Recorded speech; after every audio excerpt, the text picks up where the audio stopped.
Exercice 2, série numéro 2. Cet exercice concerne la théorie des orbitales moléculaires. En chimie quantique, le concept d'orbital moléculaire repose sur la théorie des orbitales moléculaires qui est développée pour comprendre la formation des molécules ou bien des liaisons dans le cadre de la chimie quantique. Tout d'abord, je vous rappelle que dans ce chapitre-là, nous étudions que les recouvrement des orbitales atomiques de type S et P et non pas les orbitales atomiques D. Aussi, je vous rappelle que par convention, on prend l'axe OZ, l'axe reliant les noyaux des deux atomes constituant la molécule. Donc, selon cette théorie-là, la théorie des orbitales moléculaires, la formation des orbitales moléculaires ou liaisons se fait par recouvrement ou aussi interaction des orbitales atomiques de chaque atome qui constitue la molécule. Mais ce recouvrement ne peut avoir lieu que si deux conditions sont vérifiées. Première condition, il faut que les orbitales atomiques doivent être de même symétrie. Deuxième condition, les orbitales atomiques doivent être d'énergie proche ou voisine. Cependant, il existe deux types de recouvrement ou interaction des orbitales atomiques et qui donnent deux types de liaisons, sigma et pi. Le premier recouvrement est dit axial lorsque l'axe de symétrie des deux atomes sont collinéaires. C'est le cas des orbitales atomiques SS, PZ, PZ et SPZ. Ce recouvrement donne des liaisons de type sigma. Et puisque j'ai un recouvrement entre deux orbitales atomiques, on obtient donc deux orbitales moléculaires, une dite liante notée sigma et une autre antiliante notée sigma étoile. L'orbitale moléculaire liante sigma est stabilisante, alors que l'orbitale moléculaire antiliante sigma étoile est déstabilisante puisque l'énergie de l'orbitale moléculaire sigma est plus basse ou bien inférieure à celle de sigma étoile. Le deuxième recouvrement est un recouvrement latéral. Dans ce cas-là, les axes de symétrie des deux orbitales atomiques sont parallèles. Les deux orbitales atomiques se rapprochent parallèlement. C'est le cas du recouvrement entre les orbitales atomiques px du premier atome et px du deuxième atome, et aussi entre py et py. Mais cette fois-ci, on obtient une orbitale moléculaire de type P. L'orbitale moléculaire, donc toujours on obtient deux orbitales moléculaires. L'orbitale moléculaire liante est notée px ou py, et l'orbitale moléculaire antiliante est notée px étoile ou py étoile, bien sûr selon le type de recouvrement ou bien selon les orbitales qui interagissent. Donc toujours les orbitales moléculaires liantes, ici px, py sont plus stables que les orbitales moléculaires antiliantes. Je passe maintenant à la question numéro 1 de cet exercice-là. Quelles sont les interactions permises lors de la formation de la molécule X2? Donc, dans ce cas-là, on va traiter le cas des molécules homonucléaires X2 avec X est un atome de la 12e ou la 3e période. Donc, chaque atome X engage ou participe selon sa couche de valence par ses orbitales atomiques S et P, Px, Py et Pz. Et la formation de la liaison XX se fait par recouvrement ou interaction de ces orbitales-là, donc S, Px, Py et Pz. Donc, les différentes interactions possibles pour ce type de molécule sont SS, Px, Px, Py, Py, Pz, Pz ou SPZ. Et selon la couche de valence ou la période de l'atome, donc on doit préciser est-ce qu'il s'agit du niveau 2 ou bien 3. 2s, 2s, 3s, 3s, etc. Question 2. L'une des interactions est soit présente, soit absente au sein de la molécule X2, laquelle et quelle est la conséquence de cette interaction. Donc l'interaction qui peut être présente ou absente dans ce type de molécule est l'interaction sp. En effet, cette interaction dépend de l'écart énergétique entre les orbitales atomiques S et P. Si l'écart énergétique est grand, l'interaction dans ce cas-là est absente, n'existe pas. Par contre, si l'écart énergétique entre les orbitales atomiques S et P est faible, l'interaction est présente, donc elle existe.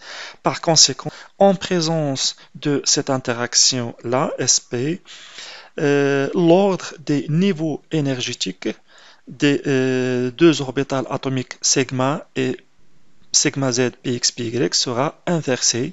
On parle d'une déstabilisation de l'orbital moléculaire sigma z. Donc on aura une déstabilisation de l'orbital moléculaire sigma z, c'est-à-dire que l'énergie de l'orbital moléculaire sigma z devient supérieure à celle de l'orbital moléculaire px et py. Question numéro 3. Établir le diagramme des orbitales moléculaires de la molécule B2 et en déduire sa configuration électronique et le nombre de liaisons. Donc, B2 est constitué de deux atomes de Bohr. Selon la théorie des orbitales moléculaires, la liaison entre ces deux atomes-là résulte d'un recouvrement entre les orbitales atomiques de chaque atome. Pour connaître ces orbitales-là qui interviennent dans ce recouvrement-là, il faut voir la couche de valence. La couche de valence de l'atome de Bohr est 2s2 de P1, c'est-à-dire que les orbitales atomiques qui seront engagées sont les orbitales 2s et de P, de Px, de Py et de Pz.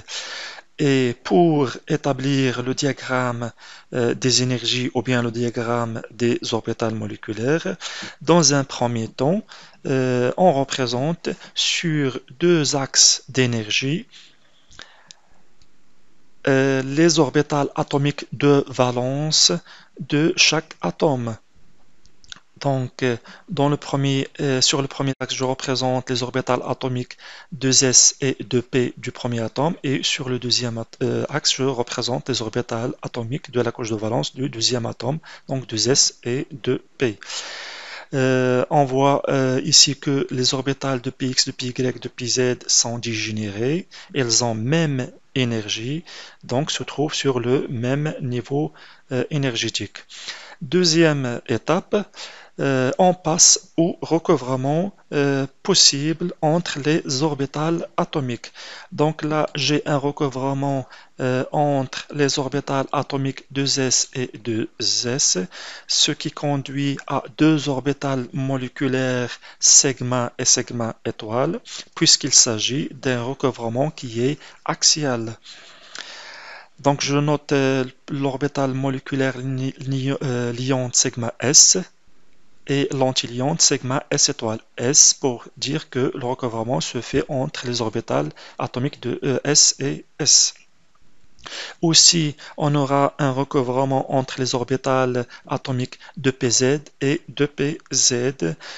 C'est un recouvrement aussi axial, donc je vais avoir une orbitale moléculaire sigma liante et aussi une orbitale moléculaire sigma étoile anti-liante.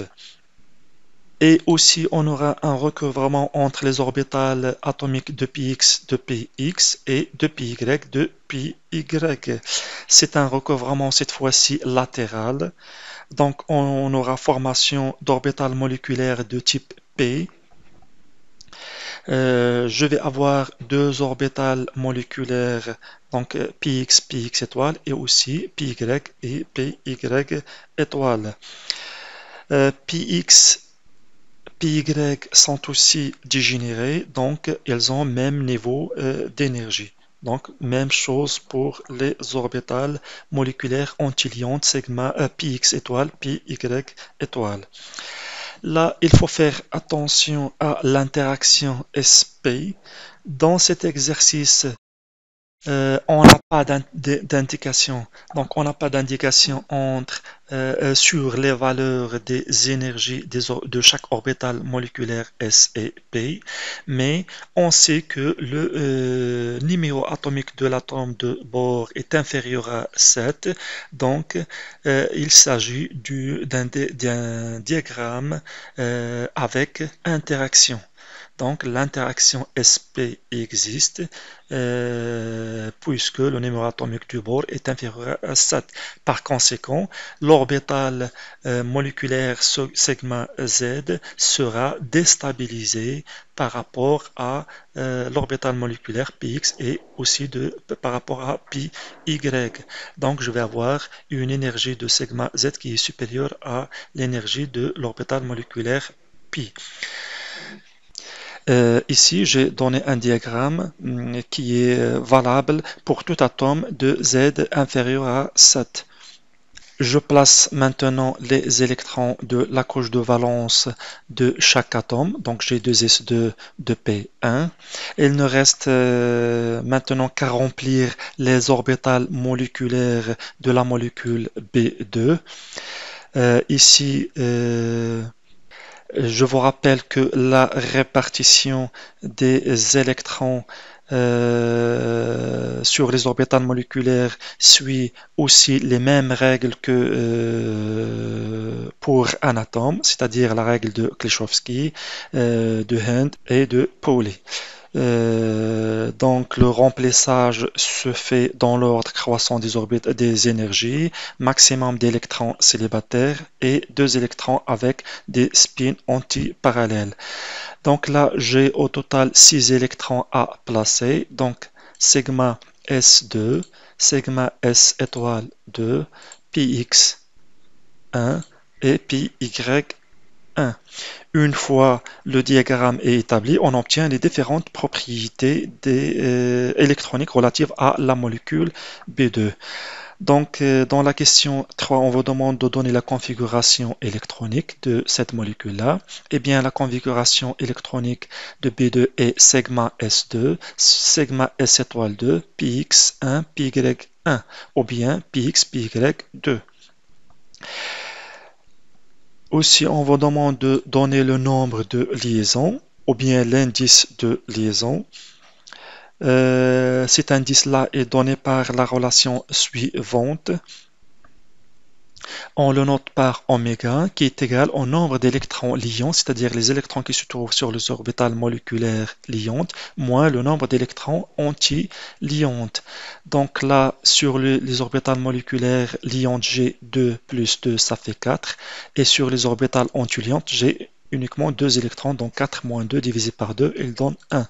C'est-à-dire que l'ordre de liaison, bien le nombre de liaisons est égal à 1. Une liaison qui se forme entre les deux atomes. On peut aussi déterminer le type de liaison. Il est donné par la relation suivante. Là, on calcule le nombre ou bien les électrons sigma, et ici les électrons pi. Donc là, j'ai 2 électrons sigma ou bien 2 électrons sur les orbitales moléculaires liantes sigma, moins 2 électrons sur les orbitales moléculaires anti-liantes sigma étoile. Donc 2 moins 2 sur 2. Ce rapport-là donne les liaisons de type sigma, alors que ce rapport-là donne les liaisons de type pi. Donc j'ai 2 électrons sur les orbitales moléculaires liantes, donc 2 moins 0 électrons pi étoile, donc 2 moins 2 sur 2, ce qui donne donc sigma, donc 0 liaison sigma et une liaison pi. 2 moins 2 sur 2, ça fait 0, donc il n'y a pas de liaison sigma, mais j'ai une liaison pi. Question numéro 3. Expérimentalement, la molécule B2 est connue par une densité électronique localisée en 2 régions de part et d'autre de la liaison. Expliquez ce phénomène. Alors, pourquoi la densité électronique est localisée en deux régions de part et d'autre de la liaison? Eh bien, parce que d'après la question précédente, la liaison BB est purement de type pi. C'est pour ça que la densité électronique est répartie ou bien localisée entre deux régions de part et d'autre de la liaison. Toujours dans la même question, ceci est-il prévu par le modèle de Lewis? Si on compare ce résultat avec celui de Lewis, on note que le résultat obtenu par le modèle ou bien par la théorie des orbitales moléculaires n'est pas prévu par le modèle de Lewis, puisque le modèle de Lewis prévoit uniquement le nombre de liaisons entre les deux atomes de Bohr et non pas la nature de la liaison qui est de nature pi. Alors, question suivante. En traçant leur diagramme des orbitales moléculaires, déterminez les configurations électroniques, les nombres de liaisons, les types de liaisons et les comportements magnétiques en présence d'un champ magnétique des molécules N2 et S2. Je commence par la molécule N2. Elle est constituée de deux atomes d'azote. C'est une molécule homonucléaire. Le numéro atomique de l'azote est 7. Le diagramme des orbitales moléculaires dans ce cas-là est un diagramme avec interaction puisque Z est inférieur ou égal à 7. Donc est égal à 7. Généralement, pour les molécules homonucléaires de type A2, si Z est inférieur ou égal à 7, l'interaction est présente. C'est le cas de B2, C2, N2, etc. Ici, Z est supérieur ou égal à 7, est strictement supérieur à 7, l'interaction est absente. C'est le cas de F2, O2, S2, etc. Donc, pour le cas de la molécule de N2, le diagramme, j'ai dit que c'est un diagramme avec interaction. Donc, je vais avoir une déstabilisation de l'orbital moléculaire sigma Z par rapport aux orbitales moléculaires Px, Py. C'est le même cas de B2. La couche de valence de l'azote est 2s2 de P3. Donc, je vais placer les électrons de ces orbitales atomiques de chaque atome, 2s2 de P3, 2s2 de P3. Maintenant, une fois le recouvrement est fait, je place les électrons de la molécule N2 sur les orbitales moléculaires obtenues. Ici, j'ai un total d'électrons qui est égal à 5 plus 5, donc ça fait 10. Donc 10 électrons à placer. Le remplissage se fait en respectant les trois règles. Donc je vais avoir sigma S2, sigma S étoile 2, px1, py1, px2, donc py2, donc maximum d'électrons célibataires, avant de passer aux autres, ou bien de placer le deuxième électron. Donc 2 plus 2 plus 2 plus 2, ça fait 8, donc il me reste deux autres électrons, donc je vais les placer sur sigma Z. La configuration électronique de cette molécule est donc sigma S2, sigma S étoile 2, px2, py2, sigma Z2. Le nombre et le type de liaison est donné par la relation suivante. Nombre d'électrons qui se trouvent sur les orbitales moléculaires sigma moins le nombre des électrons qui se trouvent sur les orbitales moléculaires sigma étoile sur 2 pour avoir les liaisons sigma plus le nombre d'électrons pi moins le nombre d'électrons pi étoile sur 2 pour avoir les électrons de type pi. Donc j'ai au total un nombre de liaisons qui est égal à 3 avec une liaison sigma, 4 moins 2 sur 2 ça fait 1 et 4 moins 0 sur 2 donne 2. Donc le type de liaison entre les deux atomes d'azote est une liaison sigma et deux liaisons pi. Concernant les propriétés électroniques concernant les propriétés magnétiques ou bien le comportement magnétique de la molécule N2 en présence d'un champ magnétique, ce comportement est lié à la nature des électrons externes. Dans la molécule N2, les électrons externes sont appariés, donc les électrons externes sont ceux qui se trouvent sur l'orbital moléculaire sigma Z. Elles sont appariées, donc pas d'électrons célibataires. On dit que la molécule est diamagnétique. Question B, donc le cas de la molécule de S2. Le diagramme de cette molécule, cette fois-ci, sera sans interaction puisque Z, le numéro atomique de l'atome du soufre, est supérieur à 7. Donc, je vais avoir un diagramme des orbitales moléculaires sans interaction sp, c'est-à-dire que l'orbital sigma Z, cette fois-ci, sera plus stable que celui de px, py. Donc, une stabilisation de l'orbital moléculaire sigma Z par rapport à l'orbital moléculaire px et py. Attention, la couche de valence de S est 3s 3p. Donc là, les orbitales atomiques engagées dans ce cas-là, ou bien dans la formation de cette molécule-là, seront 3s, 3px, 3py et 3pz. J'ai placé les électrons de valence de chaque orbital atomique des deux atomes et on passe au placement des électrons sur les orbitales moléculaires de la molécule S2. Donc au total, j'ai 12 électrons à placer, donc sigma S.